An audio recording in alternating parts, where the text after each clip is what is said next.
Representing Van City through the combo. Real talk, real shit, keeping it a hundo. Wrestle with the facts, that's that. Covering the local artists. Like who be stepping up, putting in work, going the hardest. Hot takes and debates, hot cakes in your plate. Serve it fresh like your breakfast, cause man's got the methods and history of boxing and mysteries unlocking. British Columbia with no filtering the talking. And in this rainforest we got ample plants. Flourishing with life, it ain't happenstance. Tune in for the benefits like cash advances. You are now listening to Samp and Chance. Hey everybody, welcome back to another episode of Samp Chance Wrestling. I'm your host Bobby Sampson, joined as always my man with the master plan, Mr. Chance, Michaels. Chance, how you doing, buddy? I'm doing good. Yourself? Can't complain, man. Looking forward to tomorrow, Canada, Switzerland. Wow, that 6-0 shellacking was something else. Yeah, it was our first win ever in World Cup history. So there you go. Good. And if they win or draw, they win their group and they get their first game here in Vancouver still. Yeah, I know. So a lot to play for.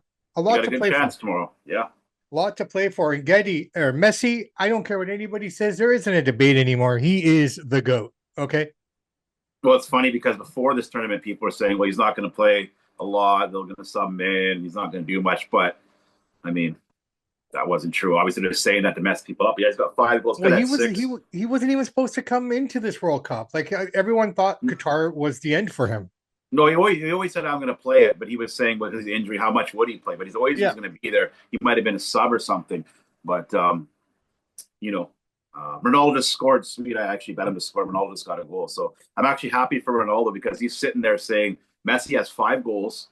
He's won the World Cup. Ronaldo did nothing the first game. And Ronaldo's playing right now, and he just got the first goal of the game.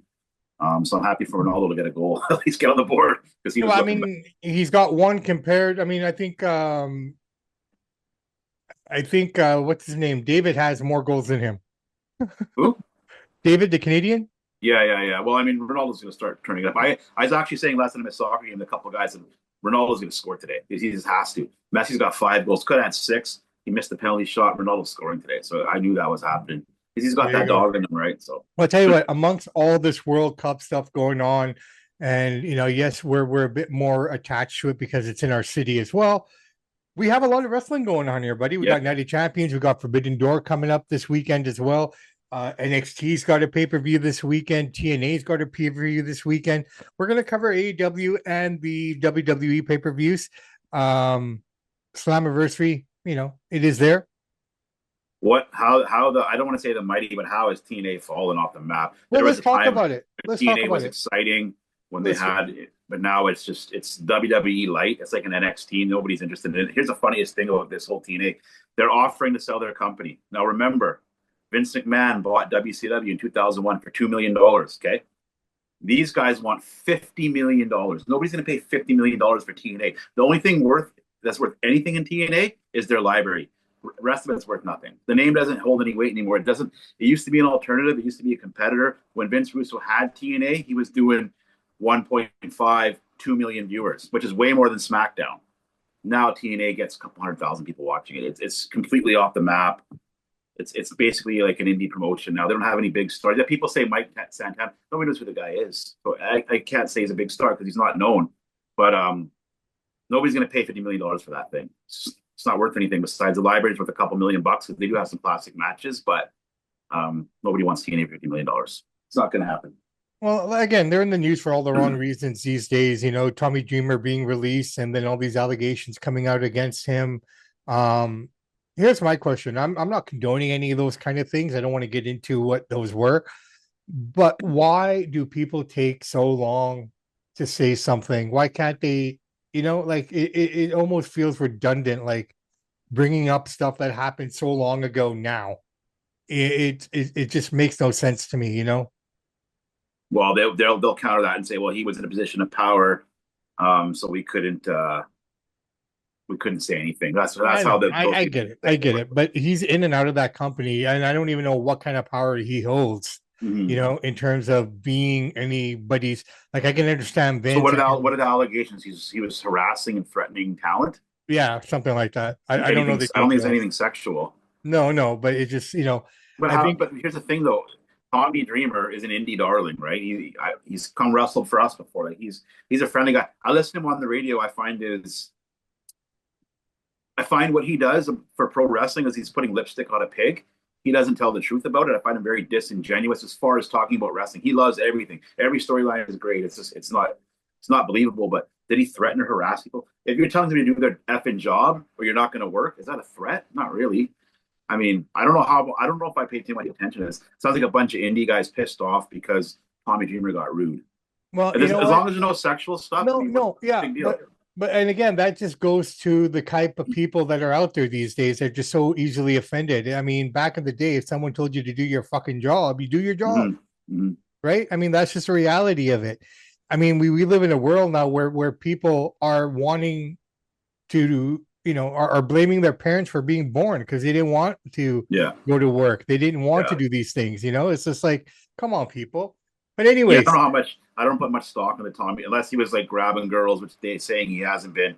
He was being rude and harassing, blackballing somebody. Not giving you a match is not blackballing you. If you're not good, you're not going to go out there. It's not blackballing. So I don't put much weight into this. Look, it's like this. It's like this. If you work on an assembly line, okay, and the guys in front of you are doing double your work that you're putting out, you got to be told that you have to up your game or you're not going to have a job. Yeah, and they can say that's not being called blackball. That's just, that's just reality. That's just people being weak. But anyways, let's move on here. We have AEW's Forbidden Door, their annual pay-per-view that they do with New Japan Pro Wrestling. If you're a New Japan Pro Wrestling fan, you are completely behind this. If you're not, you're kind of looking at it like a lot of people might be looking at it like, who are these guys? Who are these guys? And again, I don't want to beat a dead horse here, Chance, but this seems to be the consistent problem with AEW time and time and time again. But that being said, we do have names and we do have matches that we recognize that makes sense. So let's look at this card really quick if you're down. Let's go. All right, so we got the AEW Men's Owen Hart Cup Final. Will Ospreay versus Swerve Strickland. To be honest, this booking and everything leading up to this match, we kind of already knew these were going to be the two guys to kind of meet here. And it would work either way with who wins. But the Homer side of Tony Khan's booking and his style of booking outside of Vancouver, mind you. Yeah. Swerve is good there. It's to give the home guy and the home crowd something to leave and cheer about at the end of the day. So here we are. Will Ospreay, Swerve Strickland, winner, wins the Owen Hart Tournament Cup, but also gets an AEW World Championship match in All In, which incidentally is in England. MJF, Will Ospreay in England. Can't write it any better. Will Ospreay will walk out as champion. But how beaten up will he be, though? So this is the thing. This is the one thing I will give these two guys.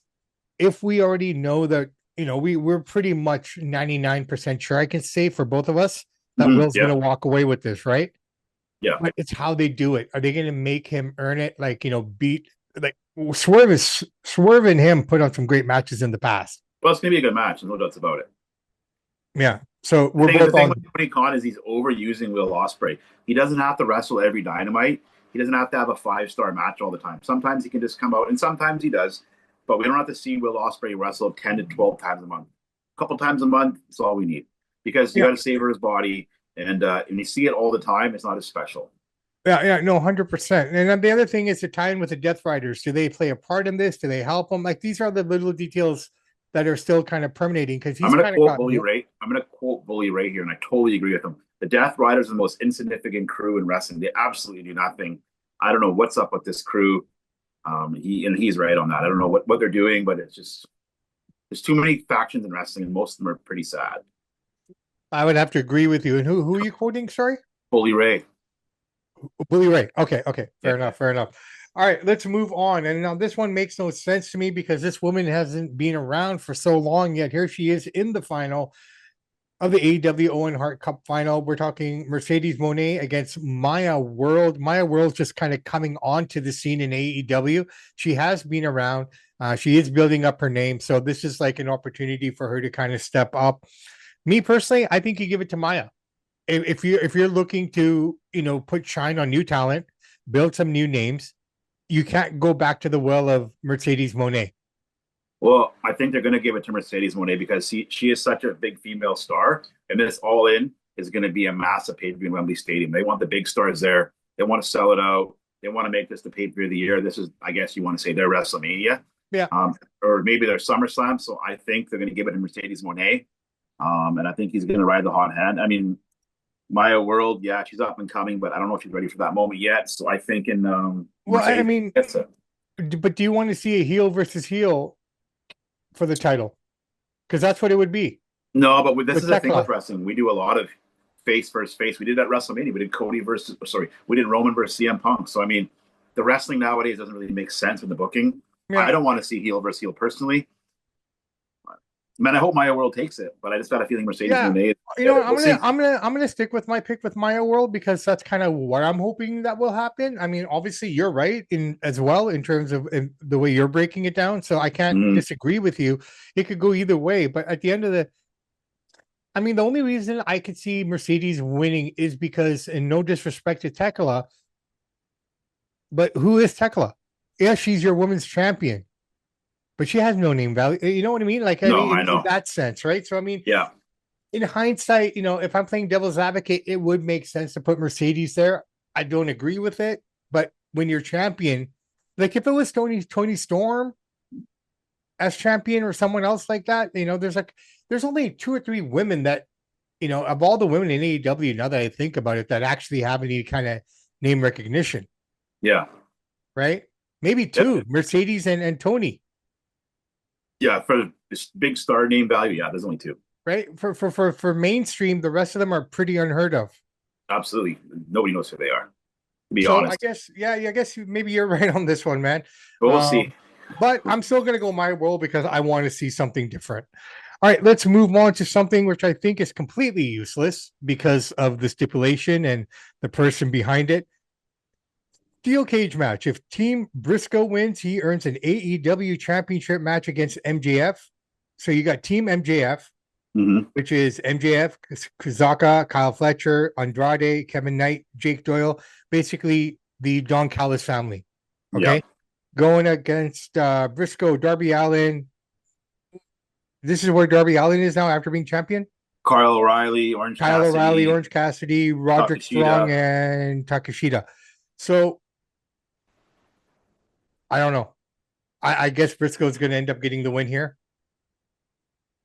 No, no. Look, based on Tony Khan, the way he books, he wouldn't push it so hard and put a match like this up if there wasn't some fire to it.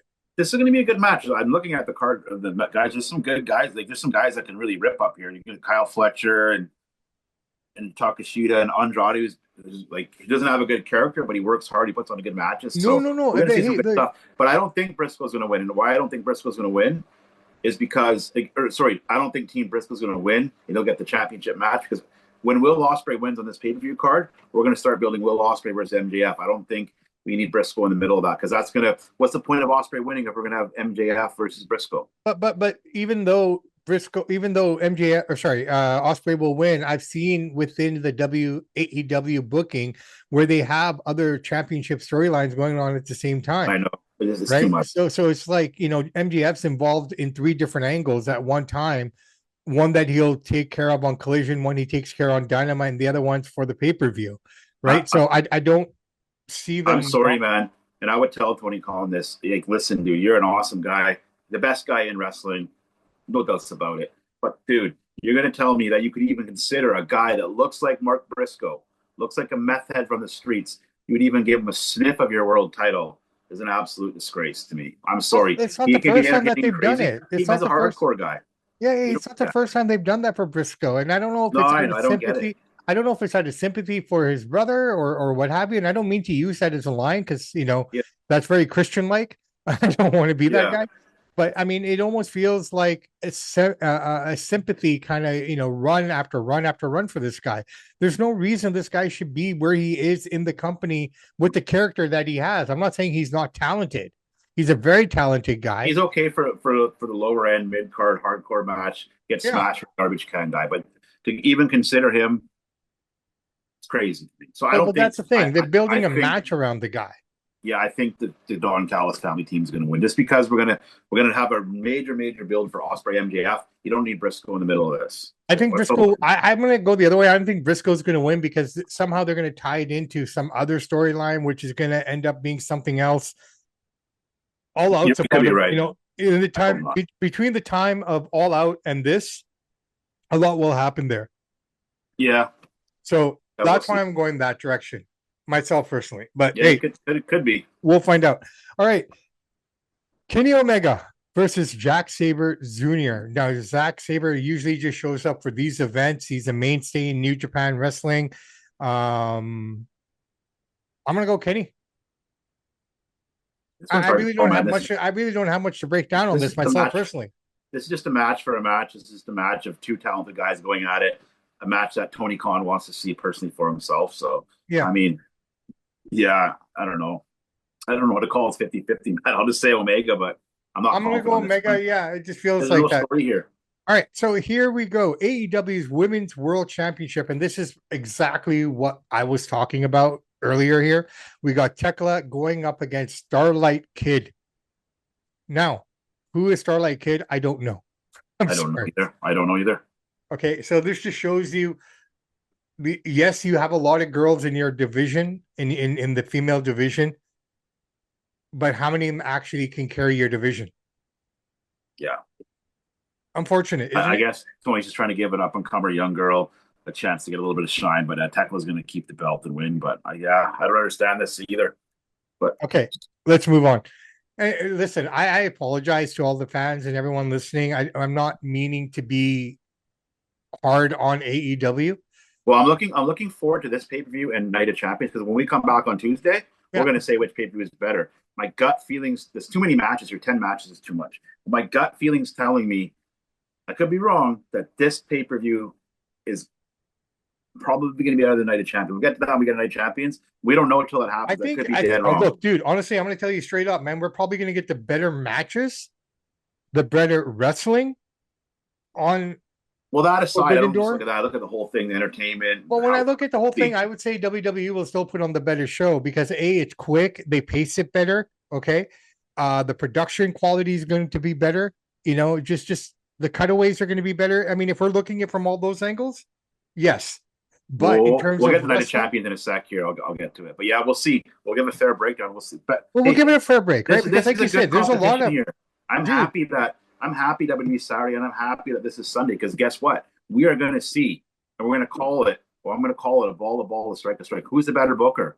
Who writes better pay-per-views? We're going to find out. So far this year, Tony Khan has the edge over Triple H. He's done some real blunders, Triple H. So Triple H has to come strong here and do something big, because AEW pay-per-view wise, not Dynamite versus Raw, but pay-per-view wise has been edging them out this year. Also, yeah. See? All right, let's move on. AEW Continental Championship, Jon Moxley versus Bandito. Another match. I mean, really, there's no storyline here per se. It's a match. It's going to be a good match. Jon Moxley's always going to work hard for you. I think Jon Moxley walks away with it unless they finally decided to give him his vacation that he's been requesting for the last 3 years. I think Jon. I don't know how much I put much stock into that. Let's be honest. Jon Moxley loves money. He's getting paid very, very well. And if he really wanted to break, Tony Khan is not Vince McMahon. He doesn't work it like a dog. If Tony's all about a nice, humble guy, if you went to Tony and said, "Hey, give me a month off," okay, buddy, no problem, he would do it. So he has. I don't believe that. No, he has. And then he's always brought back because someone ended up getting injured, and they need him. That's him coming back. Tony's not the guy to make you work hard. Tony's all about. Everybody says it. We work less dates in AEW. Will Ospreay's even said it. We work less here. So Moxley could easily get the time off. Honestly, I don't think WWE works as much as they do, to be honest. I mean, quite frankly, since you cut out all the house shows and everything, they're not anymore. Not without Vince. No, but that's what I'm saying. But if you look at the two companies, they basically got the same work rate now. Pretty much, yeah. Right? In essence. The only difference is a lot of times they film Collision at the same time as Dynamite. Mm-hmm. So maybe in that sense, yes, they might have a lighter this whole schedule. Death Rider stuff with Moxley, like he just not even like that he's been wrestling all this time. He just needs to go away for a while. So he can come back and if he wants to be fresh. It's too much Moxley all the time. There you go. IWGP Global Heavyweight Championship. Shota Umano versus Pac. Now, I think this stays in Japan, so the Japanese fella will probably win. This will be a good match because It'll be a good. This is going to be this guy a has to good bring it. wrestling match. Absolutely. AEW Tag Team Championships: Copeland and Christian Cage versus Dave Finlay and Clark Connors, the Dogs. Remember, I said last show, everybody was saying Edge and Christian are going to lose. I said no, they're not. I was one of the few people saying they would win their last pay-per-view against FTR because they need to get the belt. So they're going to make this run as long as they can. And Edge and Christian are going to win here too. There you go. There you go. They're in their 50s now. They've only got a few big matches left. Eventually they'll get their send off, but they're not going to lose to the Dogs. All right. Yeah, no, I believe that as well. I believe that as well. All right. So finally on this thing, on this pay-per-view, we have a 3-way match. I guess this is a CMLL, the way I'm seeing it, against New Japan versus AEW. You got the Young Bucks, Matt and Nick Jackson, going against Unbound Co, Shinago Tagaki and Titan versus El Sky Team, Mystico and Máscara Dorada. Mm-hmm. Just a match of high flyers, Young Bucks, high spots. I have no idea, dude, because I don't even know who those other guys are. Well, I like I said, I know who Mystico is. Yeah. Well, you have one team from CMML, and then you have the other team from New Japan, I believe, in here against AEW's team. My thing with this, and WWE starting to do this too, and I think the way Vince thinks, if your product is so good and your company is so good, and Tony Khan and MJF tell us the best wrestling AEW, okay, let's take them at their word. Then why do you got to bring in CMLL guys and New Japan guys? If the best wrestler, you got the best talent in the world, you don't need to bring these outside guys in. When you do that, to me, it tells you don't have the best. And same with WWE. But I'll answer that question with what you always say. So who books wrestling the way he wants to see it? I know, it's crazy though. Okay, so this guy, as children, when we were all kids, we always wanted to see the WC Sting versus the Undertaker. We wanted to see this match. You know what I mean? All these potential matches that we never got to see because different companies and whatnot. And at that time, people didn't really go back and forth with it. You know, the doors weren't open. Well, Tony had the opportunity to open those doors, so you can see a lot of what he's doing is creating for what he wants to see. Yeah, he's got unlimited bankroll. So and that's it, right? So if he can do Forbidden Door, that's the only reason he's doing it. But it's funny though, because Tony Khan comes on Coach and says, "I want the masses to watch my show." He thanks you every Collision, every Dynamite. Thank the fans for watching my show. Sure. So if you want the masses to watch it, then some of the stuff you're doing is not going to get the masses in there, dude. Well, like I said, I believe the guy's still in the red. I don't know if AEW's ever turned a profit. It doesn't matter the bankroll that they have. These are both billionaires. But then don't say you want to grow it and you want to feed the masses if you're not willing to do what you have to do that. I think he thinks that his style will catch on, the indie style sort of that he does. 7 years. It's been 7-8 years now, man. It's not catching on, people. He's close. He's getting close to SmackDown. He's only 200,000 to 300,000 viewers behind SmackDown. But SmackDown is unwatchable. I disagree, dude. You know what? That's just your opinion. I think, honestly, in my opinion, SmackDown right now is a better program than Raw is. But in terms of quality, in terms of the matches, in terms of the stories. Okay, I get you're the numbers guy, and I appreciate that. So completely. I'm just going to say the numbers right now. They're missing out a great show. This last 6 months of SmackDown, the run they're on, are the lowest rated SmackDowns of all time. So you may like it. You may like it yourself, but the masses don't like it, and people are turning it off. Why? Because Cody Rhodes is not a draw. Sami Zayn's not a draw. Now, if the numbers are at 2 million, I could say you're right, dude. I'm wrong. You're right. These numbers are crushing. People are turning on. They're barely cracking 1 million. This is SmackDown, man. Dude, I get it. But I'm just telling you, the people are missing out on a better show than Raw, in my opinion, anyways. All right. Tell you what, since we're over there now, we're back up north. Let's talk about Night of Champions happening this Saturday, 10 a.m., people, in the West. 10 a.m. start on the West Coast. Netflix. So you don't have to necessarily catch it live if you can't. It's a Saturday morning. It's busy. People have soccer practices, kids, you name it. Just another example of these shows starting earlier and earlier, and I don't know how they're trying to fix things when they keep putting these shows up so far away, but I understand it. I understand the global reach and what they're trying to do over there. It's a completely different model from where we just came from. Mm. These guys are about the money and not the wrestling, whereas the other way around, they're about the wrestling and not the money. So literally, we're on the opposite side of the fence now, where these guys are just looking to stack this cash. Yep. All right, let's get into it. You called it, and I hope it doesn't happen. I really don't, but it might. Jeez. It probably will, and it'll probably last a month. Undisputed WWE Championship: Cody Rhodes versus Gunther versus the janitor, Sami Zayn. If Triple H, I think he's got CTE. He must have CTE. You just look at what he's done the last couple of years. The stuff he's doing is illogical. It's not sensible. He's got to have CTE. There's no way this stuff makes sense. Now, we think Gunther just came off as the career killer. They made Gunther Mr. Irrelevant now. He's just like he doesn't have anything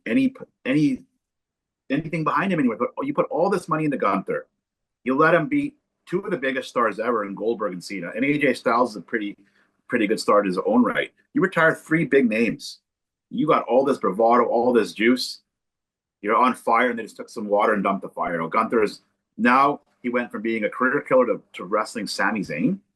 I mean, again, the creative doesn't know what they're doing. You can't. AEW does the same thing. They get all this hype for a guy, and then this hype goes away. It's like I don't know what's going on here. I hope Triple H is baiting us. I hope he's swerving us. I hope Bruce Pritchard, somebody back there, is the voice of reason with this guy. Because if you get, you'll put the belt on Sami Zayn, you'll get a massive pop inside. The crowd will go crazy. That's great. But are you booking for a pop, or are you booking to write a good show? Triple H, they call him the king of pop. Because all he wants is a quick pop. You even heard him on Unreal. I want a pop. I want a pop. I sure hope Cody or Gunther, somebody takes it. I sure hope Sami doesn't, but I've said it, I'm sticking with it. Sami's going to take this belt. And this will be the biggest black eye on Triple H that he's ever done, because he's going to get laughed out of the building. Not in Saudi Arabia. When he comes back here, they're going to rip him apart. Sami Zayn is not a champion. Now, some people on the podcast will say Sami deserves his flowers. Why? Why does he deserve his flowers? This isn't kids' T-ball. You got a participation trophy. He doesn't deserve anything. If we're talking about it that way, then, they gave their flowers to Kofi. He was never championship material, but they had to give the flowers to Kofi. He at least looked the part. Well, he didn't, man. I mean, better shape than Sami Zayn. Sami Zayn comes out in cargo pants, a greasy beard, water dripping. Yeah, you know what though? When I look at Kofi, he just looks so beaten up as well. But I mean, he was never there. But let's be honest, dude.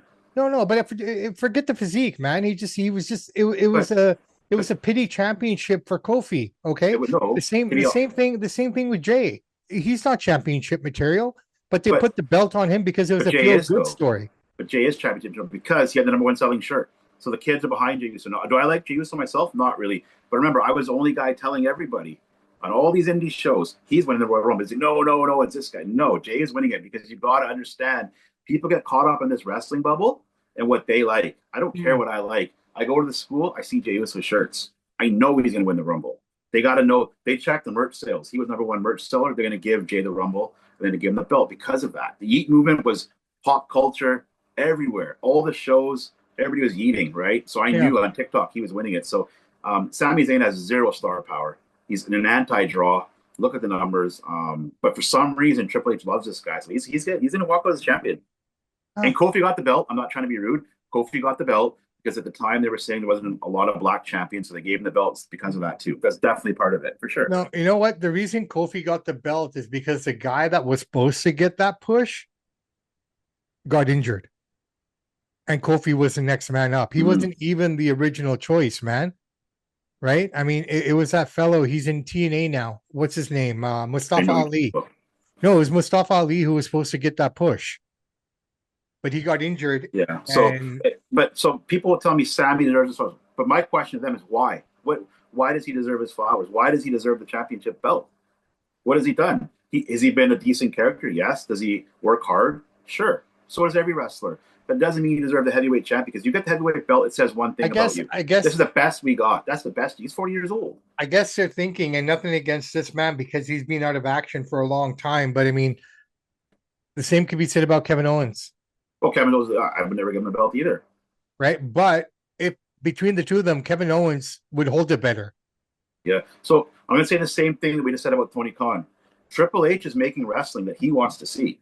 Because if he's actually booking for the masses, you wouldn't even have Sami Zayn sniffing around at 40 years old in this match. Sami Zayn can be a character and have fun. I'm not saying fire the guy. He does have some value to his show because he can be an intriguing character. I'm not denying that. But if this is, you're going to tell me that this is the best you got to offer, when a guy in the crowd drinking beer, it looks better than him, it's a bad mark.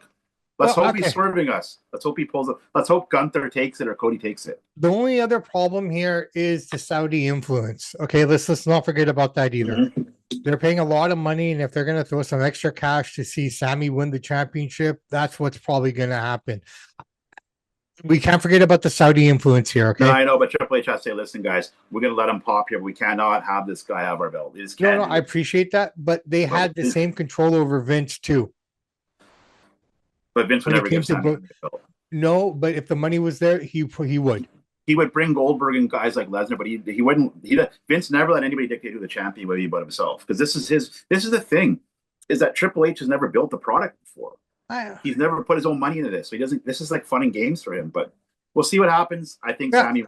I hope I'm wrong. I really hope I'm wrong. Well, let's hope so too, man. But we'll find out. Because you know what's going to happen? The indie podcasters on Monday, they're going to have a hard time defending this. They're going to tell you all he deserves it. You don't deserve anything. You got to earn it. You don't deserve a belt because you've been around. You got it. The belt says you're the best. You got to earn it. You don't just get it because you're a nice guy and you've been around. This is not a pity party. Well, that's what the world has become, though, dude. And not just in wrestling. We're looking at the whole world that way. Everyone gets an award for just showing up. Okay. No one loses or wins anymore. The last real tournament of losers and winners is the World Cup. Yeah, and this is why wrestling in both sides, the numbers are like this because of this kind of silliness. So we'll see. All right, let's move on. King of the Ring Tournament Finals: Jey Uso versus Oba Femi. This one's a tough one to call because this can go in so many different directions here. I mean, you have Jey, who's made it all the way to the finals. If he wins, Roman wants him to go and face Cody and take the belt off of him. But with all the storyline stuff that's going on and whatnot, it almost feels like we might be getting one of those kind of dissensions again with Jey, because everyone's telling him that Roman this, Roman that, and people keep throwing it in his face. What if he turns around and says, I want to face you at SummerSlam? That's one potential reason for Jey winning. The other one, the obvious matchup, Roman versus Oba. And Oba doesn't have to win. Roman can beat him, okay? Because Oba's lost. We've seen him lose. So it's nothing like that. And losing to Brock and Roman are the most realistic guys that you can lose to if you're Oba Femi, right? Mm-hmm. So, I mean, those are the two potential ways to go. Now, the question here with Oba, in my opinion, is does Brock show up in Saudi and interfere? So here's what's going to happen. I'll break it down for you because you're not going to hear this anywhere else but here. Look at how they strategize the card. The first match is Jey versus Oba. Why is that? Because nobody else is going to tell you this but me. Brock Lesnar likes to get in and get out. So Brock is going to show up. He's going to interfere in this match. It's going to cost Oba the match because you can't have Jey beat this guy clean. There's no way. He's up to his chest. Okay? Not believable. So Brock will do something. Jey gets the win. Jey's going to come on Monday Night Raw, and he's going to challenge Roman for SummerSlam. We're going to see bloodline dissension, Roman versus Jey, and then we're going to see Brock versus Oba in the rubber match, and Oba's going to win it. Yeah. Oba's not ready to fight the title right now. He's not ready to fight Roman. It's too early. Jey's not fighting Cody. Once Roman said, go challenge Cody, we already know what's going to happen. Jey's, I'm stepping up to you, big dog. So Brock comes in. It's the first match because Brock wants to get in and get out. Interferes. Jey wins. Jey, Roman, Brock, Oba at SummerSlam. That's why they're putting it first. That's the way I kind of see it as well a bit, right? You and I are on the same page there a little bit. All right, let's you can't have Jey beat Oba Femi clean. There's no way. That'd be a laughing stock. Oba's too big, too strong right now. You're building him as a monster. You let a guy who's half your size beat you. And I don't like that they're going back to the ball with Jey Uso. At the time, Jey deserved the championship because he had the best-selling shirt. He was hot. It was a pop culture phenomenon, the Yeet stuff, right? That's great. He had the belt. It didn't work out. It fizzled off. But why are we going to give him a sniff? Why is Jey going to sniff at the championship again? Makes no sense. Same reason they're giving it to Sami, man. Yeah, it doesn't make sense. No. But that's what's going to happen here. But There we go. Queen of the Ring Tournament Finals, Io Sky versus Liv Morgan. This one's kind of interesting because, you talk about unnecessary factions. This Judgment Day faction has really become a girls' faction with Oh, Dominic. it's so bad. So Okay. bad. So dissension is growing there. Yeah. Okay. But here's the problem with this match. If Io wins, she's going to challenge Liv at SummerSlam. So we're basically going to run back this match one more time. Io's winning this match for sure. I think Io's going to win, but I believe Roxanne's going to interfere and cost Liv the match. Could be. Yeah, you could be right. Right, because a lot of this story is being directed towards Raquel being the one that turns on Liv. And you see Roxanne saying, I'm the company girl. I'm, Judgment Day, whatever you guys want, I'm willing to do it. But based on what we saw in last night's Raw, she just kind of dismissed her completely. Mm-hmm. So this leads me to think now that Io will win. Yes, she will. Which was already predetermined because they said they were going to push her to SummerSlam. Okay, so she's going to go up against Liv at SummerSlam and become the queen of the ring. And good for Io. I mean, she's doing her thing. Right? No issues there with me. Yeah. I mean, I have no problem with it. The question I have is what kind of match are they going to have this weekend? And am I going to be interested in wanting to see it at SummerSlam again? Well, that's glad you said that. They have to have a great match here. They have to have some good psychology, some good moves, make us feel it, make us be drawn in and believe it, or we're going to have to be interested in SummerSlam. So I got a feeling by saying that they are going to have a good match here. And let's see. All right, there you go. Seth Rollins versus Braun Breaker steel cage match. I hope this is the go home to this feud. Yeah, I think it's time to push it, put a bookend to this. Hopefully this is it. I mean, Braun's free now. They lost the tag titles last night, which is fine. Which to me is like, again, I go back to the same thing as like, so the original tag, and I'm glad Logan's coming out there, right? So the original tag team champions are Logan and Austin Theory, right? Yeah. Logan's hurt, and all of a sudden Braun's a tag team champion. He never won the belt. Well, because Logan got hurt, so they gave him the belt because he's a part of the Vision. Same thing that the New Day used to do all the time. Yeah, I know. I think that's silly myself. But anyways, so, and then again, like I say it, people don't understand Triple H. I understand this guy very, very well. Who got pinned last night? Austin. But they made him look decent. Yeah, we always say that. He made him, he got brass knuckle, whatever. He gets pinned every time. You can't keep pinning a guy 20 times and say we made him look strong when he gets pinned every time. Brass knuckles, whatever. He's doing that as a step on his father-in-law's neck. Like, listen, you thought he was the next thing, and he's not. This is what this guy is. He's a narcissistic, thin-skinned egomaniac. You don't believe me? Go watch interviews and stop pinning Austin all the time. He's not even 30 years old. Take the belts. I'm fine with Street Profits with the belt. That's fine. They deserve it. They're a great tag team. I love Montez Ford. No problem with Braun and them losing. Stop pinning Austin Theory every time. He's going to say, well, you can't pin Braun. Okay. You can't pin Logan. So what? Austin Theory has to be the scapegoat every time. He's not even 30 years old, man. Ladies and gentlemen, you just heard Ryan's Chance's gears.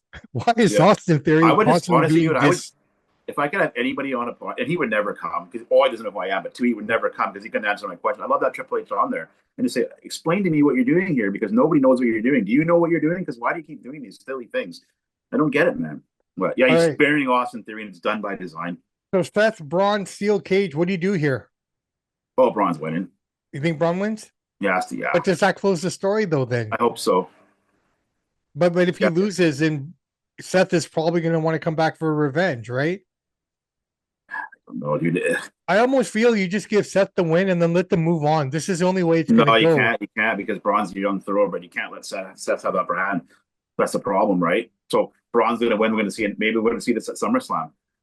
Depending how this match goes, you can't have Seth win this series because Braun's too young and too strong. Seth's an old man now. No, I get it, and I know Seth will do what's right for business too. That's not the question here at all, right? Mm-hmm. He'll put Braun over in a heartbeat. I know that. Yeah, it's just a question of does this end the story or does this continue? I think it continues. It discontinues because I don't see Seth jumping up in the title picture anytime soon. Remember, CM Punk's going to come back soon too. He's going to have a big match at SummerSlam. So yeah, who knows who he goes against? Speaking of SummerSlam, they're really we'll bring that up after this one. We got a couple more matches here, man. Yeah. Okay, so United States Championship, Tiffany Stratton against Jade Cargill. This is a kind of cool match because Jade's had her number. In fact, Jade was the one that took the women's championship, world championship off of her.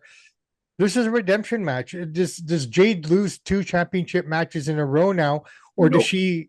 does she lose to Tiffany? Jade's winning this belt. She's taking it in SummerSlam. You think so? Yeah. Needs to have a big feud at SummerSlam. So it just shows you how far Tiffany's fallen then. I mean, I can't guarantee it, but I would say Jade's going to win. I'm going to go Tiffany. Maybe. I'm going to go the other side. I just think because Jade's already had her number so many times that, and I think with Meechin and B-Fab and Chelsea Green even, there's going to be a lot of stuff happening outside of that ring that will dictate the outcome of this match. I guess it depends. What do you want to do with the women's championships matches at SummerSlam? Do you want Jade to be your champion? Do you want her to have a big match, or do you want Tiffany to have it? I guess we got to ask yourself that.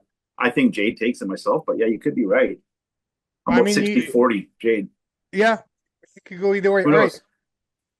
Trick Williams, my guy, versus Ricky Saints for the NXT or for the WWE United States Championship here. Your thoughts, man? I think Trick walks away with it. Oh, it's going to be a great match. It's going to be a good match. Yeah, this is just a match to get Ricky Saints some work, get him on a big pay-per-view. Yeah. What's first pay-per-view? Yeah, so it's coming up.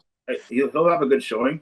The only title missing off of this Night of Champions is Penta. Not on it, yeah. Penta should be defending it. Like, I don't care about the tag team titles. You can do that on the go-home show on Friday night. If you're really going to do a tag team titles match. Because, I mean, we already saw the Street Profits. The only logical match that would make sense for Night of Champions is it's for the Vision to run it back with the Street Profits, right? It wouldn't make any sense storyline or any common sense to have them go against anyone else right now. Yeah. So when I look at this card here, 6 matches, I like that, not a lot of matches. There's some star power on here. But again, I said this a couple weeks ago, there's so much hype over the El Grande Americano match. Like, it was Chad Gable and Ludwig Kaiser for that week were the biggest things in wrestling for that week. And what did I say? Chad's going to come back to WWE Raw and they're going to fizzle him out. Now he's doing an apology tour. You had all this juice in that match that he had, all-time classic match, best match of the year so far, probably, right? And what is he doing? He's apologizing to Otis. Yeah, but it's just part of the storyline, though, bro. But dude, that doesn't matter. You got all this heat. Forget that storyline. He should be on this pay-per-view. You run with this, man. Give him somebody to wrestle. Showcase him. You're not showcasing him now. You're making him like, oh, I'm so sorry. I know the goofy. Dude, when you catch lightning in a bottle, you don't open up that bottle. You're telling the wrong guy. I agree. I agree. I don't understand. The problem is that because Triple H and Shawn Michaels were in NXT for so long, the guys are coming up through the pipeline to have their boys. Right? Here's a good example. I got to say this. Okay, look, for example, a guy like Johnny Gargano. He couldn't draw 50 people to a show, but he's on every show. I mean, they're making him look silly. I get it. But my thing is this. He's almost 40 years old.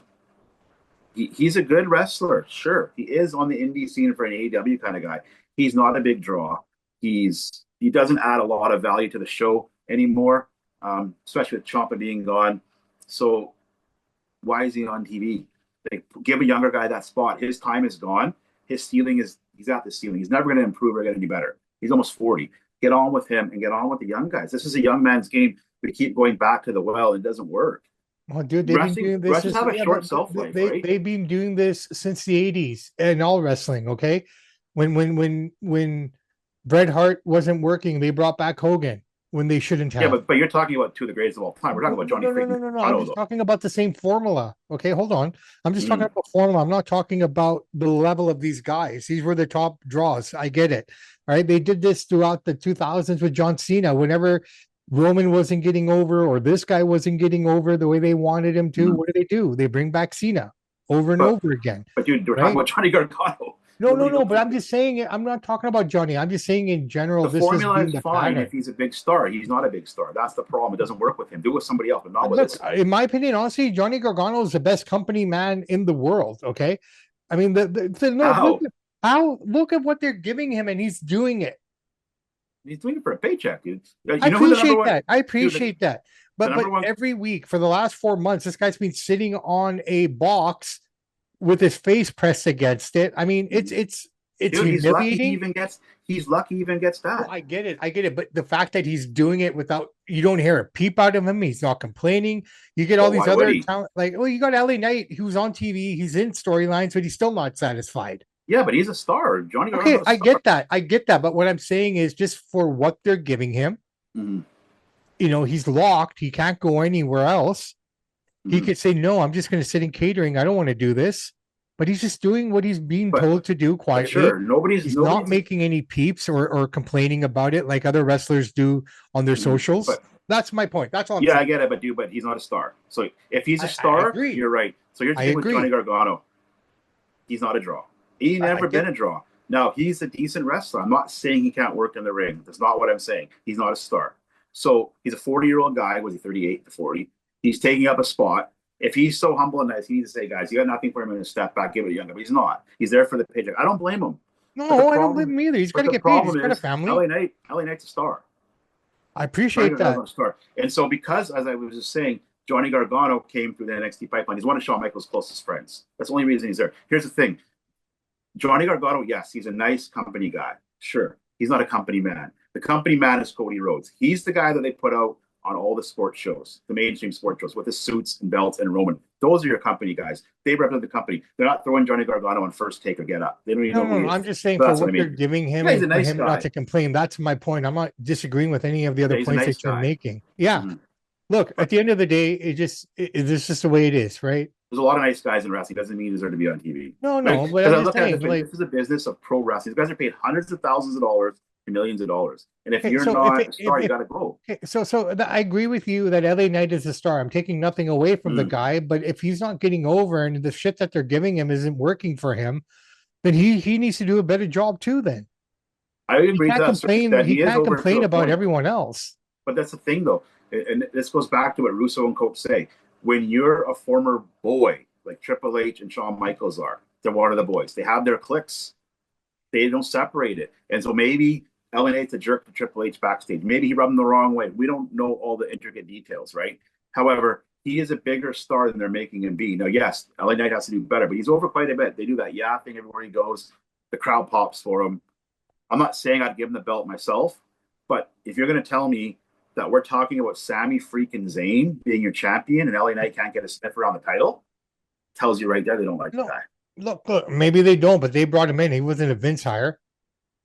Well, he was. They changed. No. He was brought in by Triple H and Shawn Michaels at NXT level. But he was there when Vince was there. Right. He was for a little bit. No, but Vince says who comes in and who doesn't. Taker says he gets a final say. So he came through Vince. Vince said, yes, you can have him. Say no. Yeah, no, fair play. But look, I mean, at the end of the same, look, LA Knight's been singing the same song for the last 6 months. Reigns this, Usos this, Reigns this, Uso this. Like, move on. There's no one else to feud with. You're stuck in, literally, you're that guy in the motorcycle and the little spinning thing. You story for 6 months. And I think that's what makes people think like, okay, what's this guy complaining about? Like, I mean, give him a different story then. He needs to move on from this because it's not working enough. Yeah, again, he does complain too much for my liking, and it's a lack of creative, and it's a lack of guys behind the scenes that can't write a captivating television show. And so he gets frustrated with that, but yeah, he's got to find something that he can stand out with. But yeah, it's just a big mess. After his contract's over, he'll be out of there. I don't know what I mean, am I right or wrong? For 6 months, he's been doing the same story. Well, why do they let him, though? Because that's all they have for him. Then don't put him on TV. Like, you know what I mean? Like, you have to control your talent. Like, this is what we're gonna do. If you don't like it, you're not going on TV. Yeah. Who's the boss? I get it. Right? I get it. All right, look, that's Forbidden Door. That's Night of Champions. We talk some shit about Sammy. We talk some shit about this guy and that guy and this girl. May the best pay-per-view win. We'll find out. It's a good show. I'm going to be honest. I think, like I said, and you know, we can cut this and put it out there. And I've met Johnny Gargano in person. He came to one of the shows. He's a nice guy. Yeah, I'm not saying anything personal about him, but it doesn't mean he should be on SmackDown. That's my take. Fair play. Yeah. I think the match quality and the actual wrestling will be better in AEW, but I think in terms of production and just quality of production will probably be the WWE. I think both Triple H and Tony Khan are thinking, who can steal this weekend? Well, it's an interesting weekend. We have so many shows this weekend. Yeah, but nobody cares about the TNA and NXT stuff. That's true. Man. Nobody's who's going to pay for TNA? Actually, you know what? It's kind of funny because Professor Barry. I said to Professor yesterday, shall we break down the TNA Slammiversary? He goes, no. And that's coming from him. And that's a guy who loves it all. And I wish them well, but I think Triple H will steal. I think WWE will win out because if they give Sami the belt, the wrestling world is going to be on fire. A lot of positive, a lot of negative. It's going to be insane. Look, now, if Cody wins it, it won't win it. Look, I think if Sami wins, it's about a month long. You know, it's more of just a courtesy championship, and then they'll get back to what they're going to do. Me personally, if they take it off of him and put it on Sami, then Gunther beats him, and then I want to see Gunther versus Trick Williams feud. Let's go somewhere different. Let's move it completely different. I don't think you can give Gunther the belt. He's got no jazz. He's got no juice anymore. No. But you put the belt on him, or Sami loses it to Trick. I think Trick has to get involved in here somehow.